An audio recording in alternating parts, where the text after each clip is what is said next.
नमस्कार दोस्तों, आप सभी को वेल्दी विद मल्टीबैगर चैनल पर स्वागत है। आशा करता हूँ आप सभी लोग अच्छे होंगे। चलिए आज आप सभी लोगों को कंपनी का एनालिसिस दिखा रहा हूँ। कंपनी का नाम है सांदूर manganese iron ore limited.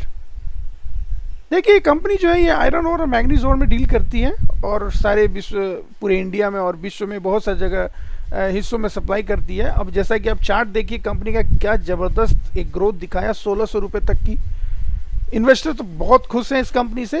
Even company का परफॉर्मेंस अल्टीमेट है। हम लोग डिस्कस करेंगे आने वाले कुछ मिनट में इस कंपनी के डिटेल में और चेक करेंगे।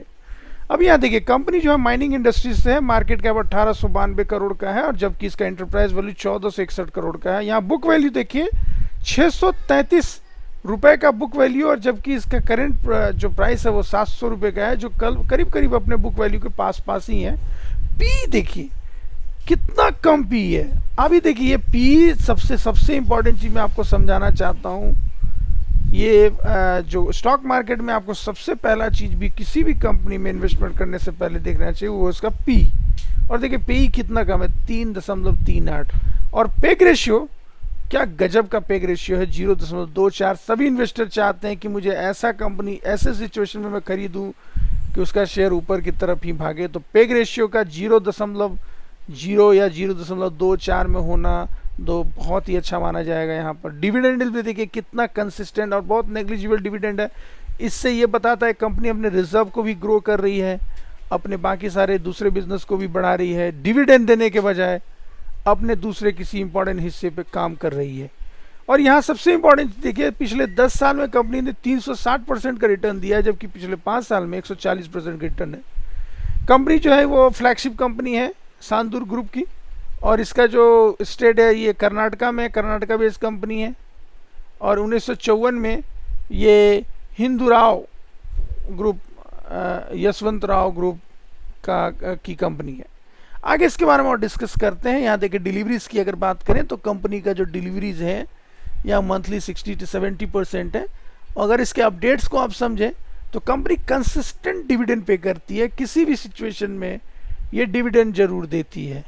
ठीक है, अब यहाँ देखिए कंपनी के बारे में और समझते हैं। यहाँ इंडिकेटर से समझिए ओवरशूट सिचुएशन में, लेकिन अपने एक बार टेक्निकल एनालिसिस से जरूर बात करें किसी भी टेक्निकल सिचुएशन को बनाने से पहले। अगर आप फंडामेंटली अगर देखना चाहते हैं कंपनी के बारे में तो देखिए कंपनी माइनिंग ओर से है।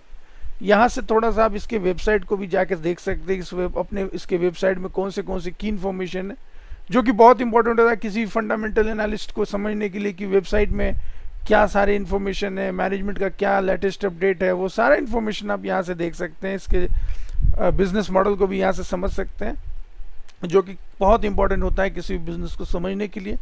यहाँ से देखिए ये बिजनेस है। जैसे आप बिजनेस पे यहाँ क्लिक करेंगे तो इसके जितने भी बिजनेस मॉडल हैं वो आपको यहाँ से दिखेंगे।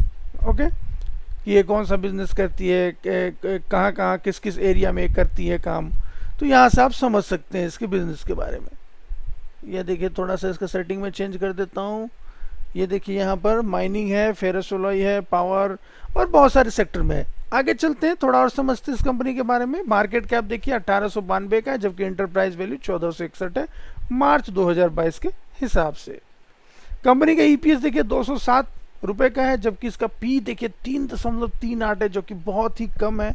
और इंडस्ट्री पी देखिए 6.48 है। बुक वैल्यू 633 रुपये का है और प्राइस टू बुक वैल्यू 1.11 है। डिविडेंड यील्ड भी बहुत कम है। और यहाँ पर देखिए नंबर ऑफ शेयर्स जो जस्ट 2.7 करोड़ शेयर्स जो है फ्लोट कर रहे हैं मार्केट, फेस वैल्यू 10 पर।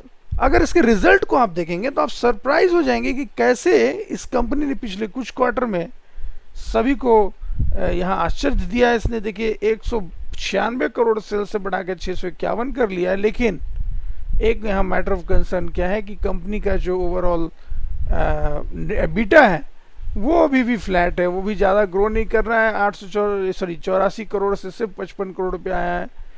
इंटरेस्ट भी देखिए कंपनी ने कुछ इंटरेस्ट बढ़ाया था पिछले क्वार्टर में, लेकिन उसको इसी क्वार्टर में इसने सीधे 4 करोड़ तक कम कर लिया है।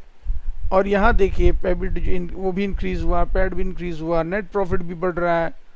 तो आप कह सकते हैं कि कंपनी जो है अपने ओवरऑल बैलेंस शीट पे बहुत अच्छे से काम कर रही है। कंपनी का मॉडल बहुत अच्छा है। अब यहाँ से इसके अगर हम एनुअल रिपोर्ट की बात करें तो एनुअल रिपोर्ट जो है कंपनी एनुअली भी बहुत अच्छा ग्रो कर रही है। देखिए किस प्रकार 273 से 607 हो चुका है।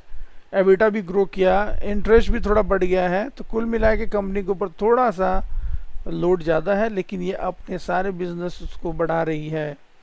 अगर आप इसके रेशियो की बात करें, ठीक है, तो आप यहाँ पाएंगे कि return on capital employ company का 50% का चल रहा है, रिटर्न ऑन 57% का, रिटर्न ऑन इक्विटी 50% का है, और रिटर्न ऑन एसिड भी करीब करीब 28.7% का है, जो कि बहुत ही अच्छा माना जाएगा।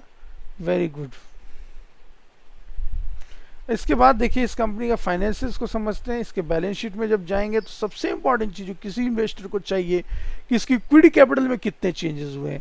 सबसे इंपॉर्टेंट चीज़ कंपनी ने थोड़ा सा अपना इक्विटी जो कैपिटल है उसको थोड़ा सा कम किया है, और यहाँ देखिए रिजर्व किस प्रकार एकदम जे कर्व में ऊपर की तरफ बढ़ते जा रहा है। और यहाँ देखिए इसी मार्च 2022 में कंपनी का जो ओवरऑल बुक वैल्यू रिजर्व है वो 1500 से 1650 है, ठीक है।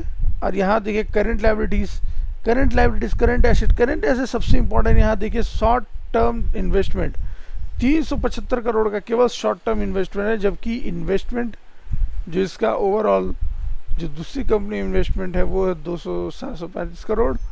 और यहीं पर देखिए सन्ड्री डेबिटर और कैश इन हैंड देखिए कितना ज़बरदस्त कंपनी ने मेंटेन करके रखा हुआ है, जो बहुत ही अच्छा माना जाएगा किसी भी कंपनी के लिए। अब यहाँ से देखिए profit and loss, company profit तो बना रही है, साथ में सारे डिप्रिशिएशन टैक्सेस देने के बाद भी 560 करोड़ का नोट बना पा रही है। और यहाँ देखिए सेल्स किस प्रकार बढ़ रहा है, इंटरेस्ट वगैरह सब पे करते हुए कंपनी को अच्छा खासा प्रॉफिट बन रहा है। और यहाँ देखिए किस प्रकार सेल्स जो है वो ग्रो कर रहा है। ग्रो करने के बाद यहाँ जो इक्विटी कैपिटल है वो इसका सिचुएशन है। नेक्स्ट, म्यूचुअल फंड होल्डिंग हमें नहीं मिला, लेकिन अगर हम इसके एनुअल रिपोर्ट को पढ़ें तो वहाँ यहाँ से हम पढ़ सकते हैं। Next, company return on high equity है, रिटर्न ऑन कैपिटल एम्प्लॉय अच्छा है। तो ये कुल मिला के अच्छा सिचुएशन है, ठीक है। अभी